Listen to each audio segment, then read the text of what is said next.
আসসালামু আলাইকুম। চলে আসলাম আবারও। আজকের খেলাটা হয়তোবা নিশ্চয়ই সবাই দেখেছেন। আজকে খেলাটা দেখার পর মনটা খুবই ভালো। তো আজকের খেলায় কে কীরকম করলো, কার পারফরমেন্স কেমন এবং বাংলাদেশ কোন সময় ঠিক ম্যাচটা জিতে গেল, এইসব বিষয় নিয়ে কথা বলা হবে। যাই হোক, প্রথমে বাংলাদেশের ব্যাটিং নিয়ে কিছু কথা বলি। বাংলাদেশ যখন শুরুতে ব্যাটিং শুরু করে, আমাদের ওপেন থেকে আজকে ভালো কোনো স্টার্টই পায়নি। যেমন আমাদের জুনিয়র তামিম মাত্র 5 রান করে আউট হয়ে গেছে। তার সাথে হচ্ছে আমাদের হার্ড হিটার ব্যাটসম্যান ইমন, সেও 0 রান করে আউট হয়ে গেছে। যাই হোক, এরকম ওপেনিং আসলেও আমরা কেউ আশা করি নাই। যদিও সবাই প্রতিদিন ভালো খেলবে না, তারপরেও আমাদের পরবর্তীতে যারা ব্যাট করেছে, আমাদের অবশ্যই লিটন দাসের কথা আলাদা করে বলতে হয়। টি-20 দলের ক্যাপ্টেন লিটন দাস, যদিও সে অবশ্যই তার খুব খারাপ সময় যাচ্ছে, কিন্তু সেই খারাপ সময় যাওয়ার পরেও আজকে লিটন দাসের খেলেছে। সে তার মূলত তার সেই 76 রানের উপর ভর করেই আমরা 177 রানের গুড একটা টোটাল পেয়েছি। যদিও 177 রানের স্কোরটা তেমন আহামরি কোনো স্কোর না, কিন্তু এটা মোটামুটি একটা স্কোর টি-20 ক্রিকেটের ক্ষেত্রে। মডার্ন ডে ক্রিকেটে 200+ রান হয় টি-20 খেলাতে, কিন্তু আমাদের বাংলাদেশের প্রেক্ষাপটে আমরা যে ধরনের ক্রিকেট খেলি সেই অনুযায়ী 177 রান ভালো রান। তারপর বলি হচ্ছে মেহেদী মিরাজ এর কথা। মেহেদী মিরাজ আগের মতোই তার ধারাবাহিকভাবে সে খারাপ খেলতেছে এখন, বিশেষ করে ব্যাটিংয়ে। আজকে সে 0 রানে আউট হয়েছে। তারপর যে শটটা খেলে সে আউট হয়েছে, সেটা দেখতে খুবই বাজে লাগছে আমার কাছে। প্রথম বলেই তার প্রথম একটা শট খেলার কি প্রয়োজন ছিল সেটা সেই ভালো জানে। তারপর বলি আমাদের হৃদয়ের কথা, তৌহিদ হৃদয়ের কথা।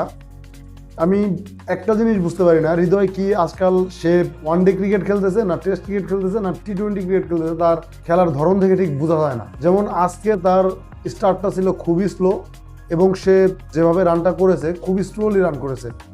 তো আমি মনে করি তৌহিদ হৃদয়ের ক্যালিবার আছে, সে অবশ্যই ভালো একজন ব্যাটসম্যান। তার থেকে আমরা আরও কুইক রান আশা করি। যাই হোক, তারপর শামীম পাটোয়ারির কথা। শামীম পাটোয়ারি আজকে দুর্দান্ত ব্যাট করেছে আমার মতে, সে দুর্দান্ত ব্যাট করেছে।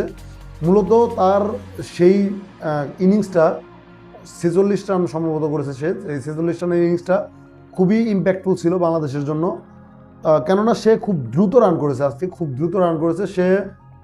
খুব সম্ভবত 177 স্ট্রাইক রেটে ব্যাট করছে, যেটা খুবই ভালো বাংলাদেশের প্রেক্ষাপট, অন্তত খুবই ভালো। যেটাই হোক, বাংলাদেশ দারুণ ব্যাট করছে। দারুণ ব্যাট করার পরে আমরা ম্যাচটা জিতছি দিন শেষে। তারপরেও ব্যাটিংয়ে কিছু কিছু দুর্বলতা আমরা দেখতে পাইছি। লিটন দাসের স্টার্ট ছিল খুবই স্লো। তার স্টার্ট দেখে আমি বিরক্ত হয়ে গেছি, তার খেলা স্টাইল দেখে। শুরুর দিকের কথা বলছি। তারপরও সে 2টা লাইভ পাইছে। 2টা লাইভ করার পর 76 রানের একটা স্কোর করছে, যেটা বাংলাদেশ দলের জন্য ভালো একটা স্কোর এনে দিছে আমাদের। যাই হোক, তারপর বলি বোলিংয়ের কথা। বোলিংয়ের কথা বলতে গেলে মূলত আমরা দারুণভাবে শুরু করছি আজকে খেলাটা, দারুণভাবে শুরু করছি। শরীফুলের কথা বলতে হয়, শরীফুল দুর্দান্ত বল করছে, সে 2টা উইকেট নিছে। তারপরে আমাদের মুস্তাফিজের কথা আমরা সবাই জানি, মুস্তাফিজও খুবই দুর্দান্ত বল করছে এবং সে 1টা উইকেট পাইছে। মূলত সে রানটাকে কমিয়ে রাখছে আর কি, সে ওভারগুলোতে ওইরকম রান যায়নি।